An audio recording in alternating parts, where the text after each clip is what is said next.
informatique, n'est-ce pas? La photo, à notre époque, il fallait un jour programmer qu'un photographe vienne, n'est-ce pas, à la famille pour prendre des photos de famille. Mais aujourd'hui, n'est-ce pas, je vois les jeunes filles se mirer à tout moment, n'est-ce pas, avec des selfies, etc. Et donc, un autre avantage aussi que j'ai, c'est que je suis parmi les rares personnes de ma génération qui a pu, de manière assez difficile, n'est-ce pas, être branché dans les nouvelles technologies.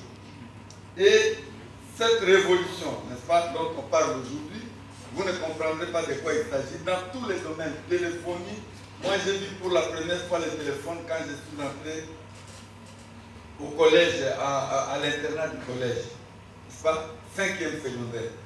Alors qu'aujourd'hui, même les petits-enfants, n'est-ce pas, peuvent s'amuser avec les téléphones.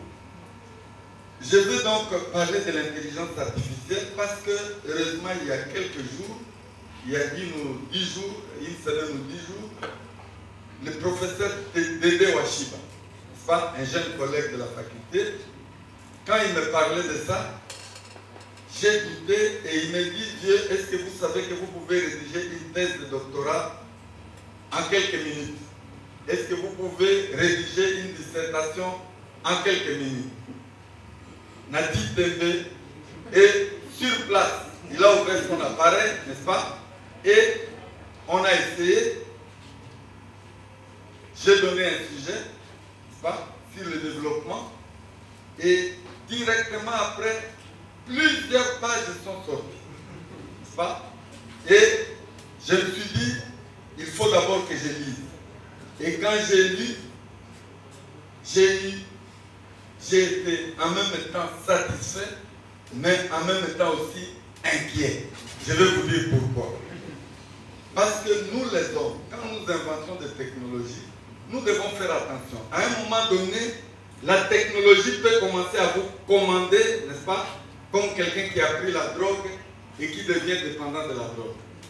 Donc, nous devons tout faire pour, à tout moment, n'est-ce pas, avoir un esprit critique pour savoir mieux utiliser les technologies qui nous sont, n'est-ce pas, qui sont toujours inventées. Parce que, aujourd'hui, par exemple, je ne peux pas dire que les Congolais peuvent être heureux d'avoir découvert l'indique. Qu'est-ce que nous en faisons? Ça produit quoi? À part les TikTok que vous regardez même au cours, n'est-ce pas?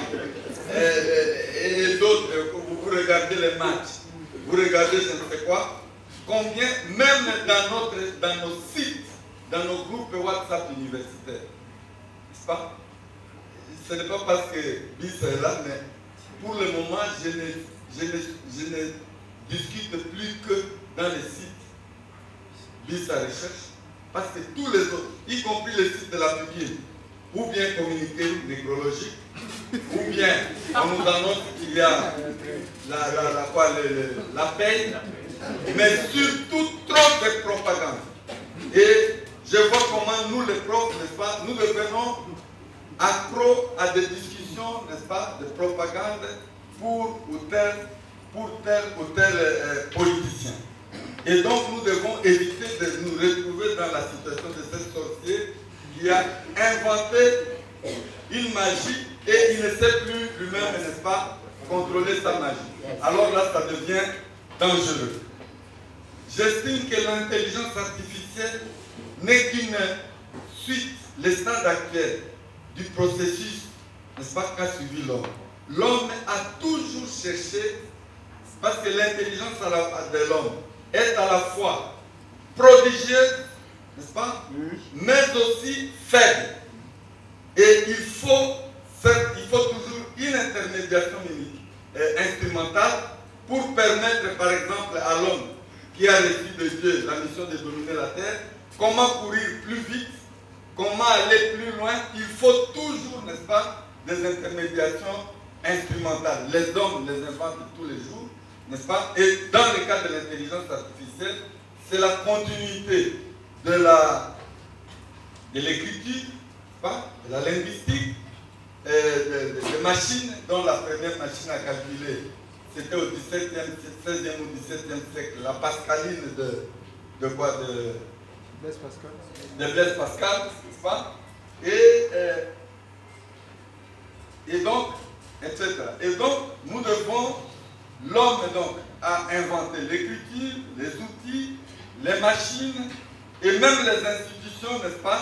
Et un ensemble de technologies pour pallier à la faiblesse de son cerveau qui est pourtant un cerveau aux capacités insondables.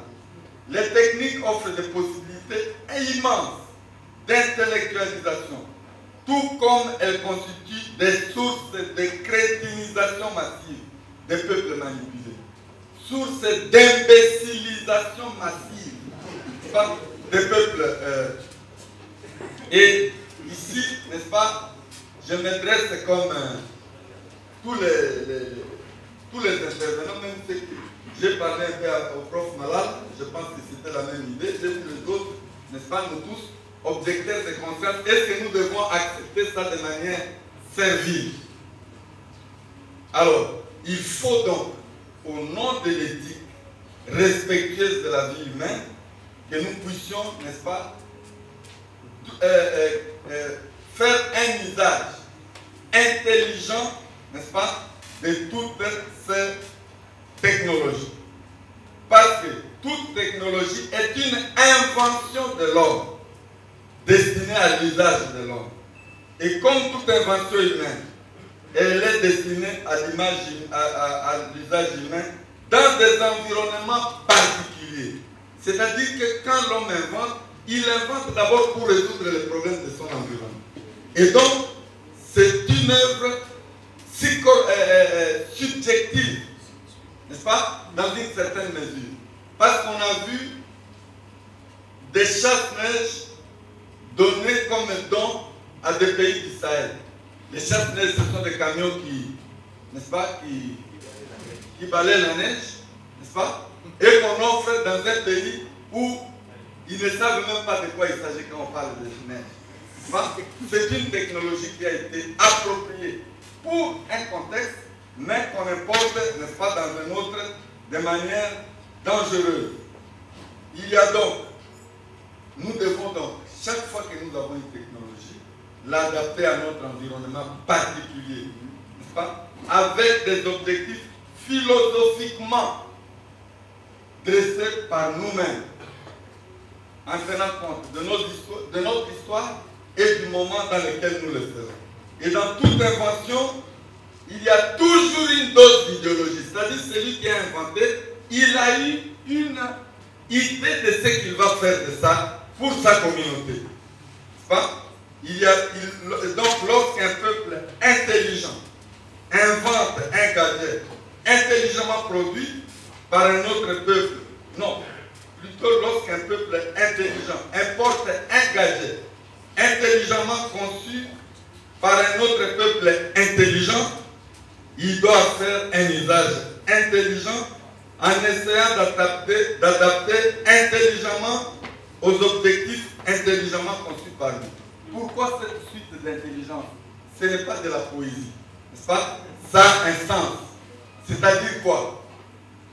L'intelligence suppose un temps de recul pour observer, analyser, jauger, tâter, évaluer, projeter, et le tout se résume donc par une critique positive.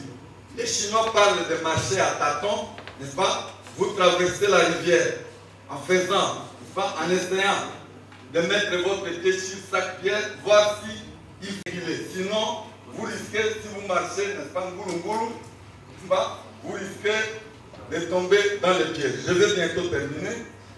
Alors maintenant, ce n'est pas par hasard d'ailleurs que l'intelligence artificielle est développée surtout par deux concurrents, deux puissances hégémoniques qui se font une concurrence terrible aujourd'hui. N'est-ce pas? La Chine et les États-Unis. L'Europe elle-même s'avoue, n'est-ce pas, en retard dans ce domaine. Et comme je l'ai dit, n'est-ce pas, moi j'ai essayé. j'ai essayé sur le problème de développement. Quel type de message on a donné? Tout ce qu'on a donné, c'était extraordinaire. Mais c'était toute la conception américaine, FMIenne, Banque mondiale, je ne sais pas quoi. N'est-ce pas? Donc, la conception occidentale du développement qui nous a plongés dans le marasme que nous connaissons aujourd'hui. Mais ce sont ces connaissances-là, n'est-ce pas, qui ont été données. Alors je me suis dit, sans critique, nous risquons de croire que ces connaissances sont universelles, nous les appliquons et nous échouons comme nous échouons aujourd'hui. C'est pourquoi, n'est-ce pas, cette technique doit être prise, n'est-ce pas, maîtrisée par les techniciens, mais qu'il faut un travail philosophique pour introduire les matières qu'il faut pour notre communauté. Je pense que je me fais comprendre. Et ici, comme on l'a dit, n'est-ce pas, on l'a dit, ça peut se tromper, on peut y mettre des vies, mais on peut aussi passer celui qui a fait TikTok pour rire. Et malheureusement, il y a des gens qui ne font que ça. Donc vous allez rire pendant toute la journée et vous n'aurez rien fait. Et avec ça, j'en profite pour vous dire que tout ce qui nous est proposé dans les films, dans les télévisions, tout ce que nous savons, est-ce que vous savez que ça nous imbécilise, ça nous paralyse, n'est-ce pas? Et cet instrument qui aurait dû être un instrument pour nous booster vers l'excellence, n'est-ce pas? Ce sont des instruments utilisés pour nous abrutir, pour nous rendre crétins, n'est-ce pas? Nous tous, nous sommes concernés. Quand vous regardez un match, vous admirez l'intelligence qui est dans le pied d'Mbappé et consorts. Qu'est-ce que ça vous donne comme élément pour vous occuper des problèmes de votre pays? Donc, comme vous le savez, n'est-ce pas? Donc, vous voyez comment TikTok, chez les Chinois, est utilisé positivement et négativement contre les autres. Et comme les Européens ne veulent pas que nous puissions nous développer, n'est-ce pas? Vous voyez comment ils nous envoient du n'importe quoi. Et si les techniques se prêtent à toute forme d'usage, il appartient à l'homme de déployer en permanence son intelligence pour en faire un usage stratégique. Celui qui se laisse entraîner par l'inventeur tombe dans la dépendance intellectuelle, voire mentale, face à des terroristes intellectuels. Il y a des terroristes intellectuels qui sont là, présents, n'est-ce pas, qui se servent de technologies numériques sophistiquées et hyper perfectionnées pour manipuler les esprits et imposer la pensée unique, source d'inégalité entre les nations et au sein des nations. Donc, c'est là où nous arrivons au problème des paradigmes, n'est-ce pas? Produisons des connaissances propres à nous, qui puissent être utiles, et créons notre propre groupe, je ne sais pas, notre propre terminal ou central, je ne sais pas. Hein? Enfin, je voulais dire notre propre intelligence économique. Voilà, c'est le terme que je cherchais, n'est-ce pas?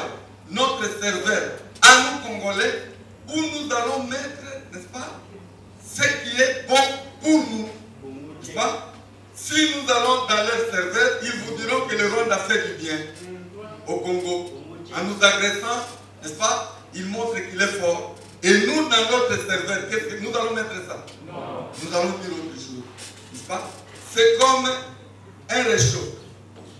Le plan a inventé le réchaud, je termine, n'est-ce pas? Mais est-ce que nous sommes obligés de préparer les frites dans les réchauds parce que c'est une invention du blanc? Mais nous pouvons préparer les maniocs, n'est-ce pas? Parce que c'est le manioc que nous mangeons. Et donc, faisons ça de la, n'est-ce pas, de l'intelligence artificielle. Il y a des logiciels, par exemple, pour la circulation routière à Paris.